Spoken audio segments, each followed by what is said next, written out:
अब इसमें देखिए कंसिस्टेंट सिस्टम का मतलब होता है कि हम ये जानेंगे कि इस इक्वेशन का सॉल्यूशन होगा कि नहीं होगा।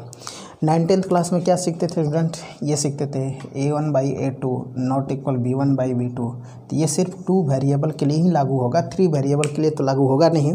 तो हम लोग कंसिस्टेंट सिस्टम का मतलब होगा कि जो मैट्रिक्स तैयार करेंगे उनसे डिटर्मिनेंट का मान निकालेंगे, नॉट इक्वल 0 आएगा तो बोलेंगे इसका सॉल्यूशन एग्जिस्ट करता है, ये कंसिस्टेंट है।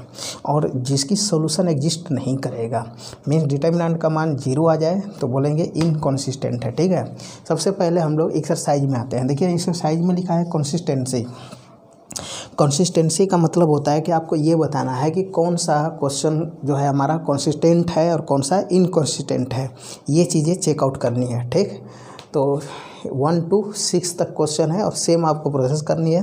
तो कंसिस्टेंट या इनकंसिस्टेंटी के लिए पहले करना क्या है आपको, मान लीजिए हम आपको लिख देते हैं यहाँ पर how to check consistency.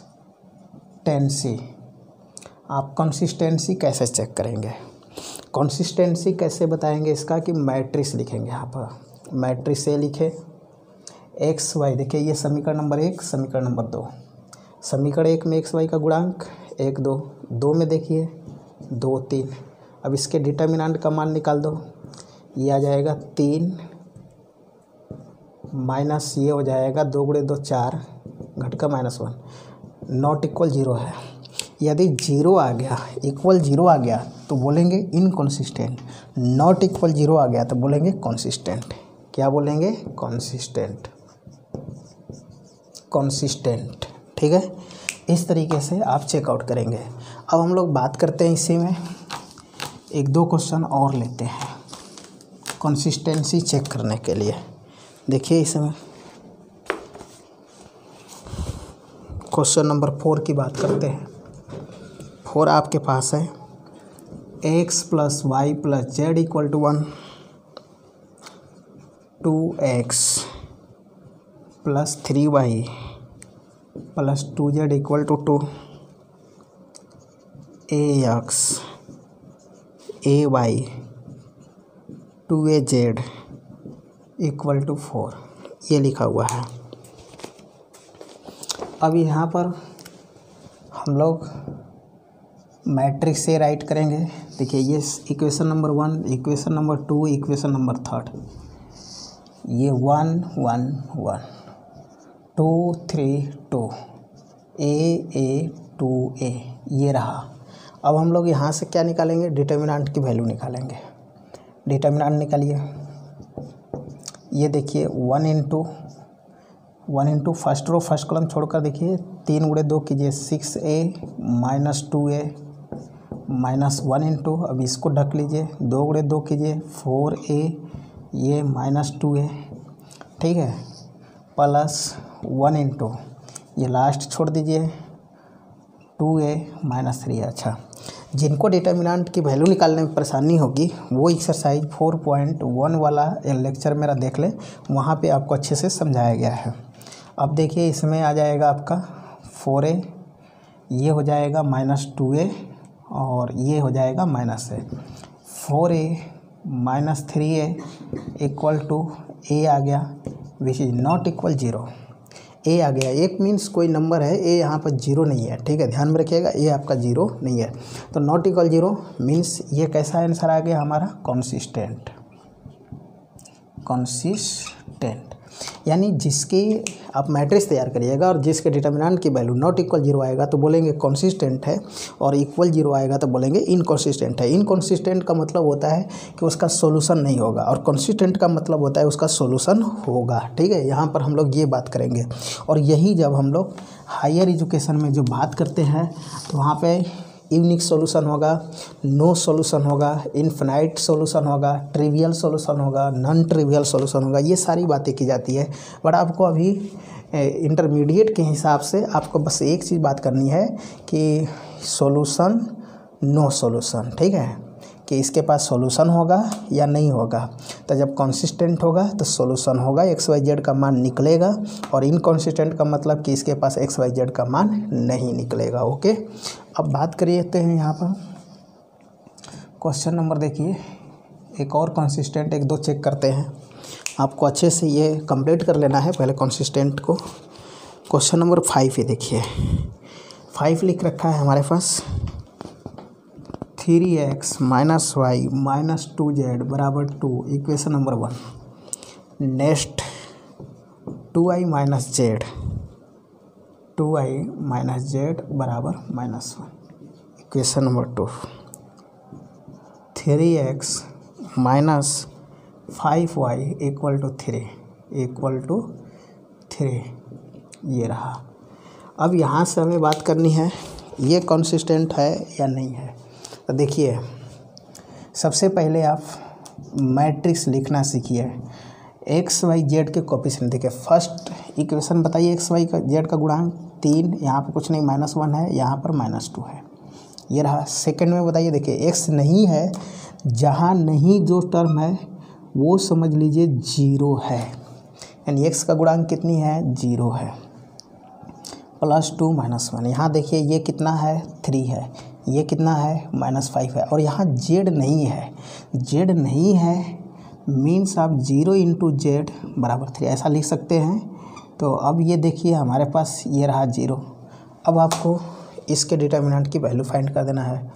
Determinant ये निकाल देना है, ये 3 × ये रहा 0 - 5 + 1 × ये आपका हो जाएगा कैंसिल 0 + 3 - 2 × 0 - 6, ये रहा -15 प्लस का 3 प्लस का 12, ये आ गया 0, ठीक है, यानी -15 + 15 बराबर 0।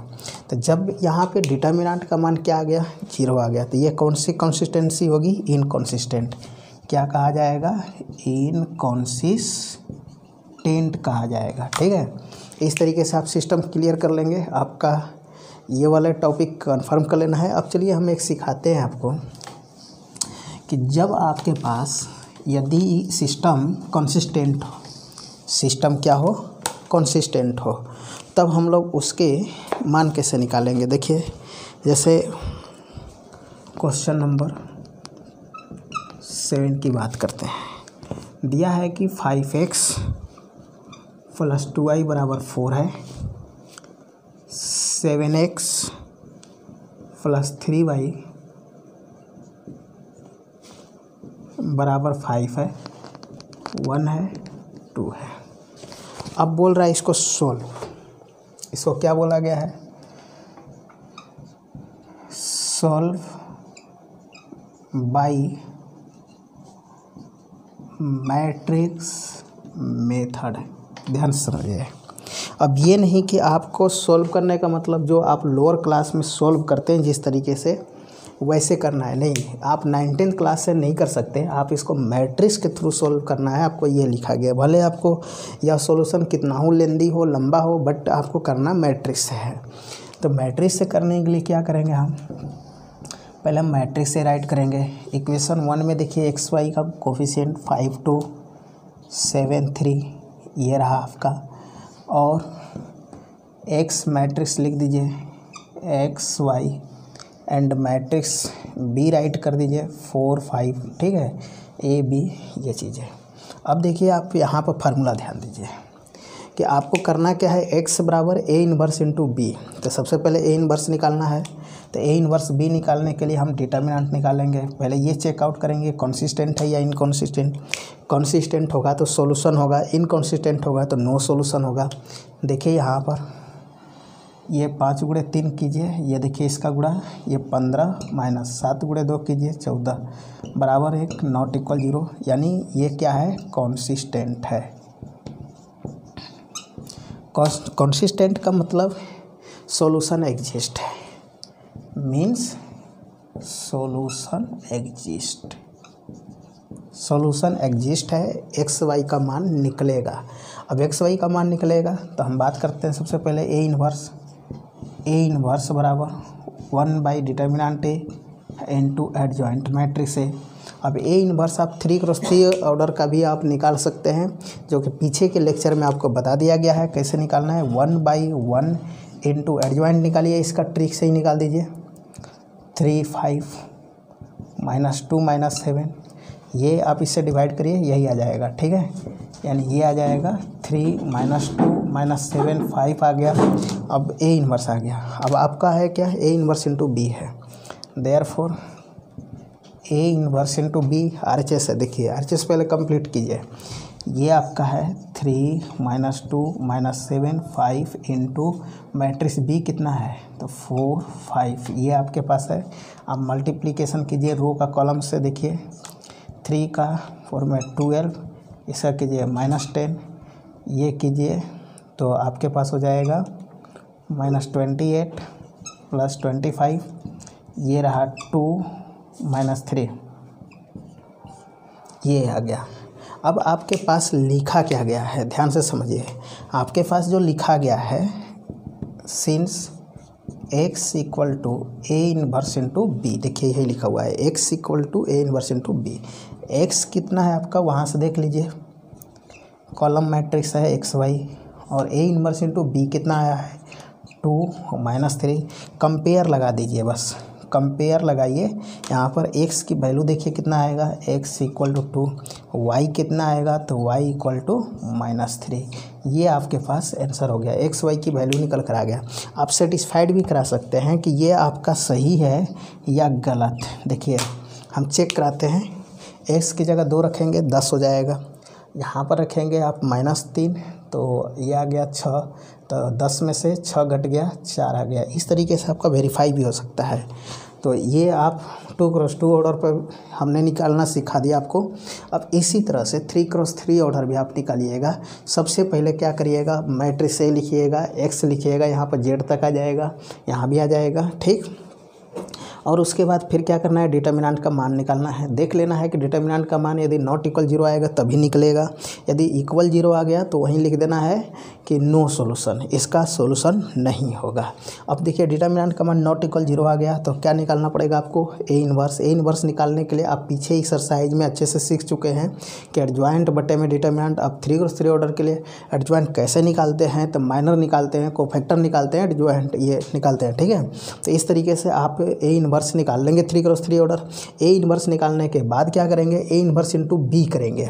ए इन्वर्स का जितना आएगा उसका गुणा किसके साथ करेंगे, इंटू किसके साथ करेंगे, हम मैट्रिक्स बी के साथ करेंगे। और बी के साथ कर दिए, सपोज दैट आपका ए इन्वर्स इंटू बी जब कर दिए तो मान लीजिए अल्फ़ा बीटा गामा ऐसे आ गया, और जो मैट्रिक्स एक्स है वो मान लीजिए एक्स वाई जेड है, तो एक्स बराबर अल्फ़ा कहलाएगा, वाई बराबर बीटा और जेड बराबर गामा कहलाएगा।